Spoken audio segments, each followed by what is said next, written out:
Welcome back to the channel. Welcome back to Gunner Fan TV. Hope each and every one of you are doing well today. Let's talk Arsenal and the game yesterday really quick. For me, it was a good performance. It seems like we're heading into the right direction, and this is why the title of the video is stating is Arteta changing his style of play. All right, yesterday we played Olympiacos in the Emirates. We were successful. We defeated Olympiacos 2 goals to nil, and I will say it was a better performance by Arsenal, better performance overall as a team.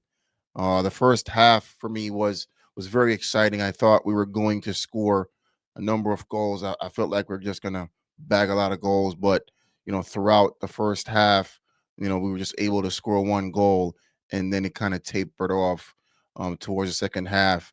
But overall, certain players had a really good game, and not so good for others. So let's just get into it real quick. Looking at the breakdown, we played a 4-3-3, and Mikel did make some changes throughout the squad, which is expected, and it would make sense with the squad depth that we have, and him trying to make all these players happy. I would assume that he would be making these changes. Um, Starting in goal, David Rea.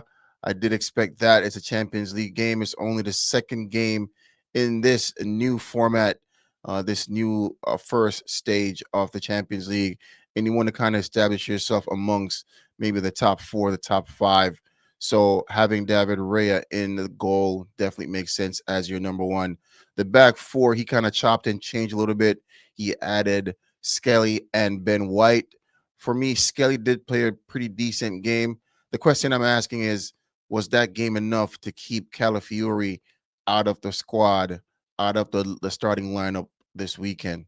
I don't know. I don't know if that performance was enough, but he was good. He was good on the ball. Obviously he's going into the midfield, so he's doing that extra work that I don't think Calafiori does. He's very good on the ball. With that being said, would you like to see Skelly playing midfield, in the absence of, say, a Rice or a Zubimende? But I think he played a pretty decent game. Didn't really make any mistakes. So I'd probably give him a 7, 7.5. Going over to Ben White, man. Listen, I'm not gonna be too harsh on Ben White because obviously we know he's just coming back from a long-term injury. He's been playing through that injury for a while, and I could tell he's fit. He's almost 100%. He's fitter than he was maybe 3, 4 weeks ago, but it's the match sharpness. He's not match sharp, if that makes sense. So that's where he needs to put in some work, and I think that's mental. Just getting sharper again, just getting the confidence, just being able to, roll back the years a little bit, because you remember when Ben White was in that position before Timber came in, he was solid. You know what I mean? He was the guy that we were talking about. He was in a conversation of probably being one of the best right backs in the league. But as we know, if you've played any kind of competitive football, you know that injuries could definitely set your development and your career back. So I just think that's the issue for him. He just needs to get match sharp again, and he'll be fine. But he's a great backup for what we need right now. We know that position is locked down by Timber, and I don't see Timber going anywhere, barring he has uh an injury, God forbid. The two center backs, Twin Tower stays the same. Saliba, Gabriel, very solid in the game. Didn't really have much to do. Oh, let me go back and kind of rate Ben White. Five, standard five for Ben White. Made some mistakes, made some error, got done a couple times. Didn't really deal with his attacker that well. So yeah, five. Saliba, Gabriel didn't really have much to do. Gabriel came off with a knock. Arteta in the press conference said it wasn't serious. Um, but seven, didn't really have much to do. We didn't concede, so I could even give them a 7.5 for keeping a clean sheet. But just a standard day at the office for those two. Nothing really to call home about. Let's touch into the midfield. They had Dimamende, Odegaard, and Marino in the midfield. Wasn't looking to see Marino play today, if I'm going to be honest. But Mikel Arteta tends to do this whole reward thing where when players do well in the previous game or they score a goal, after coming on, he tends to want to start them. I think that's a trend, and I'm going to keep an eye on that because I've been noticing that about Arteta for probably this season now. I can't remember last season if he was doing that, but for this season, I'm seeing a trend where he's rewarding these players who, whether they come on and they give you a good 20, 30 minutes, 45 minutes, he's actually giving them the start in the next game. So I think with that being said, I don't know. My opinion, I think that's why he started Marino because there were different options on the bench. You could have started Eze, you could have started Wanieri. He didn't choose to do that. Could have started Rice. He decided to rest Rice, and he put Marino in there because Marino did score the equalizer in the game against Newcastle on the weekend. Looking at his performance for me, and no disrespect to Marino, he's a good player in the bigger picture for Arsenal. We do need a player like that. For me, he's an impact player. And let's get it right here. I've seen him play for Spain, and he's a whole different player. But as we know, Spain plays a whole different system, right? So I don't expect him to play the same way he plays for Spain because our system is 100% different. But when he comes into this midfield, he just doesn't seem effective to me. He rolls around a lot. He's not keeping possession of the ball. He's not playing progressive passes. He's not playing passes through the channels. I don't know. He doesn't look effective to me, man. He's not the midfielder I want to see starting in my midfield. Not even rotating, if I'm going to be honest. I think he's an impact sub. He could come on and he could do a job. But to start games, I just think Mikel Arteta is just trying to kind of let us know, listen, these are my guys and they're going to play. I mean, he's not even letting us know, he's doing it. You know what I'm saying? The players that he brought into the club, he's going to try to push them into the team because those are his players. So no matter how bad Marino might be playing, you're still going to see some involvement, major involvement from players like that in the team. But for me, he just doesn't look good in that midfield position. And before everybody starts crying or whatever, he did do a job playing as a striker, but he's not a striker. He wasn't brought into the team to be a striker. So for me as a midfielder, he needs to improve. He needs to add something else to his game, or Mikel needs to just allow him to play the way he knows how to play, right? The kind of game he's used to playing at Spain. So either way, something has to change there. But for me, it's a 5, maybe a 4, honestly. Zubimendi. Yo, let me tell you about Zubimendi. I think he's a very technically gifted player. I could tell he has control over the ball. He doesn't really give the ball away too much. He knows how to keep possession. He knows how to keep it ticking. But if I'm going to be honest, I was expecting something worldly, if I'm using the term correctly. Not world class, but something better than what I'm seeing from him currently.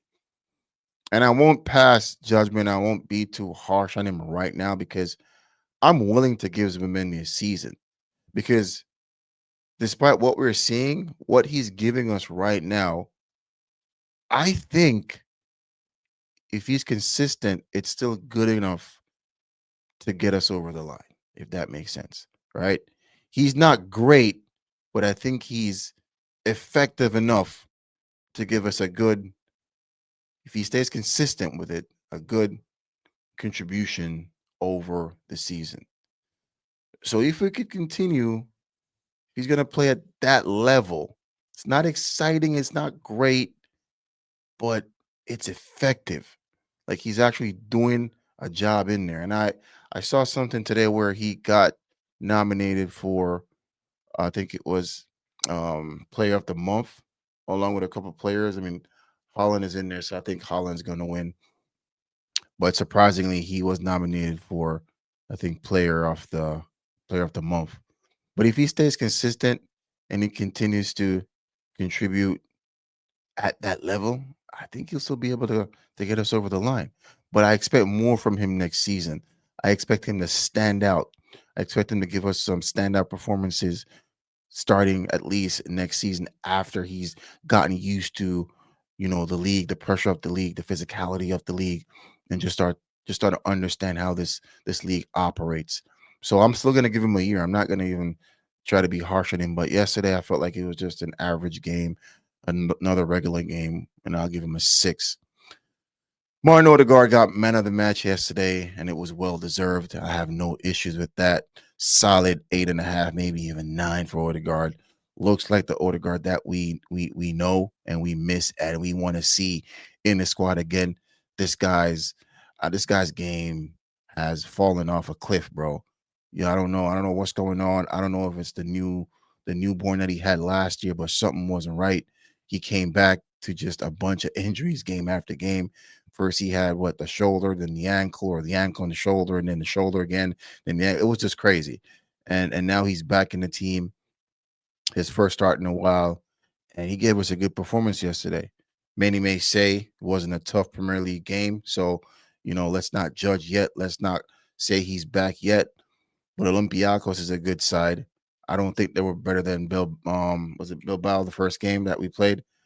I don't think he's better than them. I don't think that team is better than them. Olympiacos is better than that team. I don't think so. Um, I think Bilbao gave us a tougher game, a tougher battle, and it was an away game too. So I felt like the atmosphere and just the intensity in the game, it was it was more than what we saw yesterday. But take nothing away from Olympiacos. It was a good battle, it was a good match, good strong team. They played their system, they try to play their system, but we just outclassed them. But many may say it wasn't a hard game, and we need to see Odegaard do that more consistently throughout the coming weeks and months and over the season. Where does that leave Eze though? Right? If Odegaard is giving us these consistent performances, where's that? Where's that? Where are we going to draw the line? Like where like the consistency from Odegaard is what we want to see, right? And we expect that. Like we don't want to see anything average from him. But if he continues giving us these performances, what's going to happen to Eze, right? Is he going to become our left winger? Because we both know Odegaard is not going to be left out of the squad by Mikel. He's one of his favorite players. He's the club's captain. Excuse me, and he's not going to leave him out. He's going to have him there in the squad in that quote unquote 10 role, that central attacking midfield. For me, it's kind of hard to say because Eze and Odegaard, they possess different qualities. There's something that Odegaard can do that Eze, I don't think he has that skill set, and vice versa. There's some things that Eze bring to the game that Odegaard will never bring. Um, but I think it should be a game by game situation where sometimes we could play both, sometimes we only need one. In a game coming up this weekend against West Ham at home, I think we could use Odegaard and Eze in a two central attacking midfield position, right? And just either use Zimmerman or Rice. And I would lean towards Rice, to be honest, because Rice has been putting out consistent performances that's more beneficial to the team, getting these wins and kind of getting us across the line eventually. So for me, I would kind of take Zimmerman out based on his recent performances, and I would just have Rice in that holding midfield while playing Odegaard and Eze in this game, just to see if we could have something different going forward.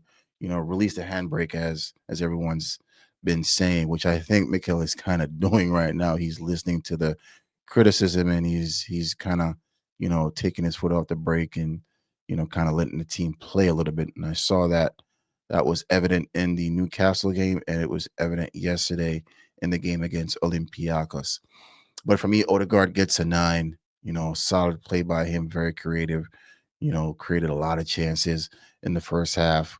Couple through balls to Gyökeres. You know, he was left and right. He wasn't just playing on that little left patch or right patch where he always plays. He was moving around and just bopping the ball, moving the ball around. So kudos to him. We want to see him back. We want to see him back to his best, and long may it continue. The two wingers, Trossard and Martinelli. I don't know, man. Typically, those guys are on the left side. Both of them, Martinelli and Trossard, typically operates on the left for us. For some reason, Mikel chose to put Martinelli on the right. Um, Either way, they're not good enough for me to be starters. Like that's point blank. None of them guys are good enough to start in Arsenal's team right now. Like the team is bigger than them right now. Where we are and where we're headed, it's past them. It's surpassed their level. So we need either in the January window, if we really want to do something this season, get a real left winger, but they're not good enough to start in that position. And it just keeps going back and forth where Trossard gives us a good 25, 35 minutes coming on. He scores, he's looking good. And then Mikel starts him. And then he's just back to being regular Trossard, just stinking up the joint. You know what I mean? So we just got to stop that. Like he's just not at that level to start at that position. I know we're limited in options, but if I had to choose, I would just go ahead and start Martinelli. To be honest, over Trossard. Martinelli is a less of a headache compared to Trossard to me. He frustrates me a lot, Leandro. Sometimes he looks like he just doesn't want to play, and then he just holds on to the ball a little bit too much for me, bro. He comes into the midfield and he turns and he twists and he chops and he stretches and he loses it sometimes. It's just he delays the pass a lot. Don't get me wrong, he's a quality player, impact player for me, but not a starter. And less said about that. I'm giving him a 5, bro. Martinelli, he scored from a chance that was created by Gyökeres. But Martinelli again, frustrating, bro. He plays like this, bro. Head down. I remember as a kid, you know, coaches used to tell me and the senior players used to be like, yo, stop holding your head down, bro. Two things are like use your hands and stop looking down, bro. You got to look around you and look where the play is happening. Like look where you need to pass the ball. Look on what's around you, bro. You know what I'm saying? You got to look at that. Look on the field, look around the field and see what's around you. Stop holding your head down. He's a professional athlete, bro. Professional football player playing in one of the highest league in the world, one of the best leagues in the world, the highest level. And this man is still running with his head glued to the floor. You know what I mean? Running the ball out of play several times, overlooking passes.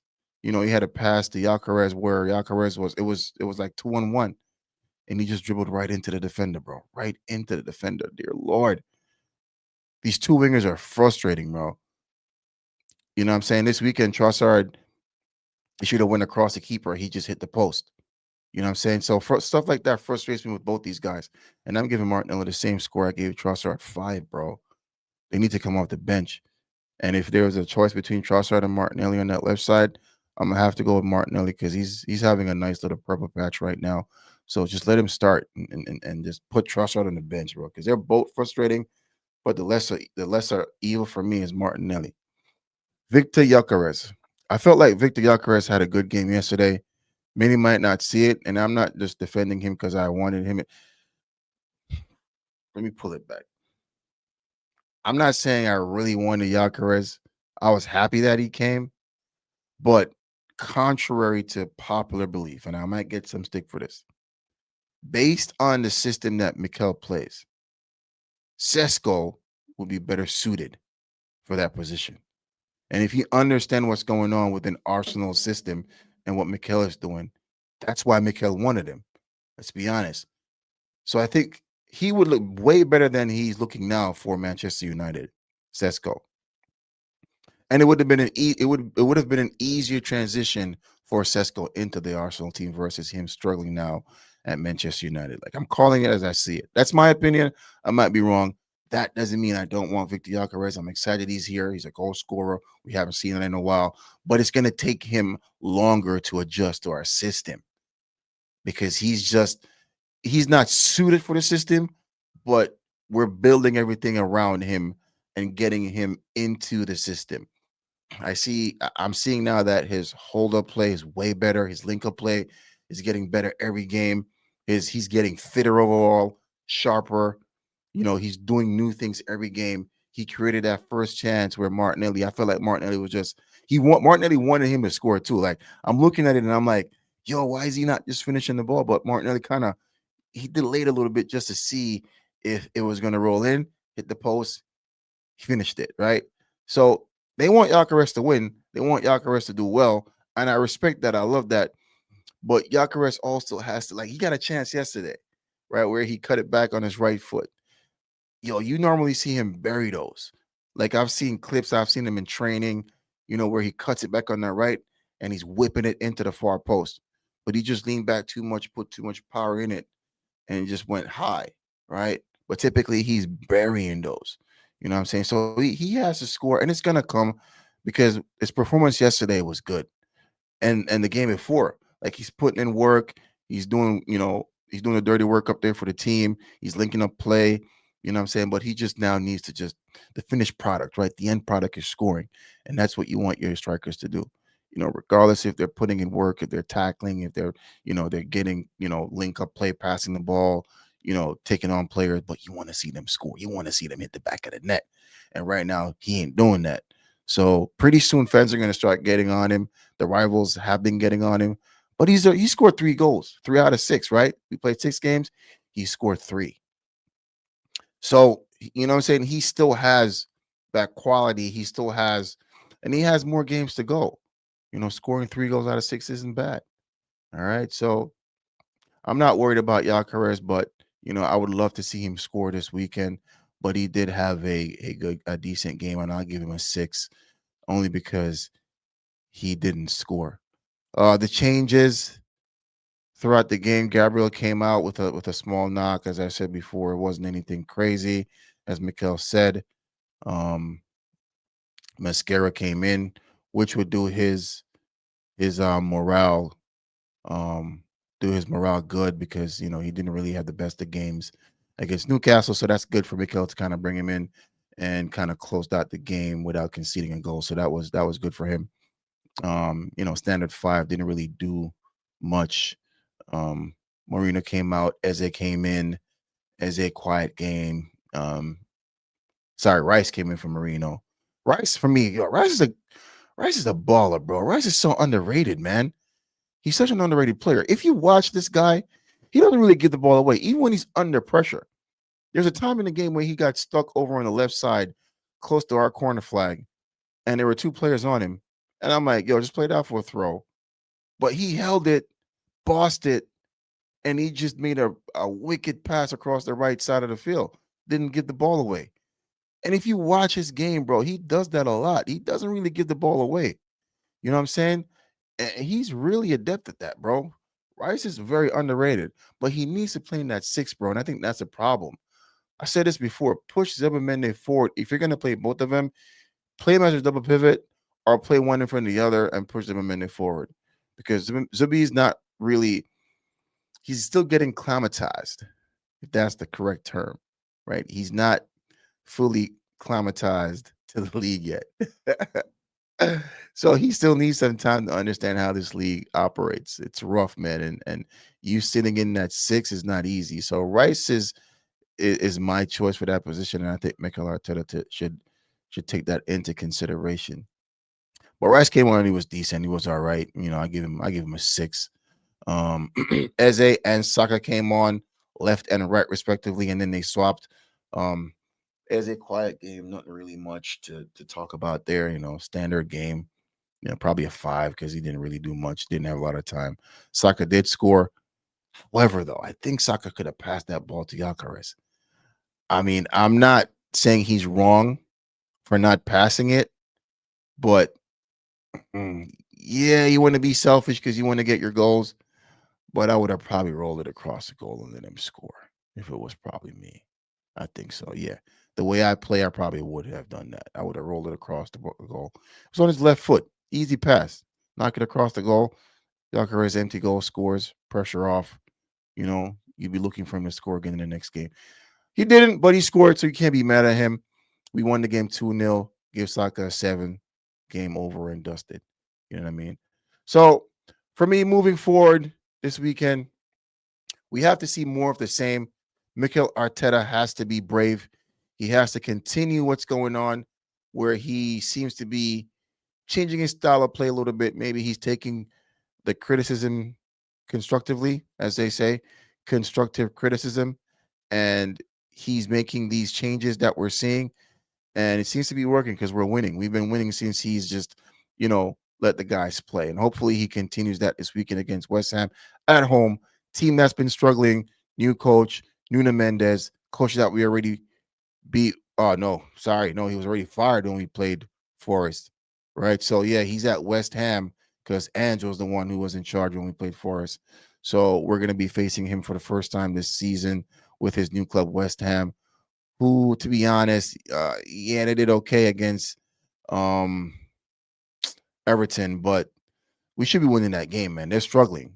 So I don't need that team to show up and surprise us. I need for us to go out, right?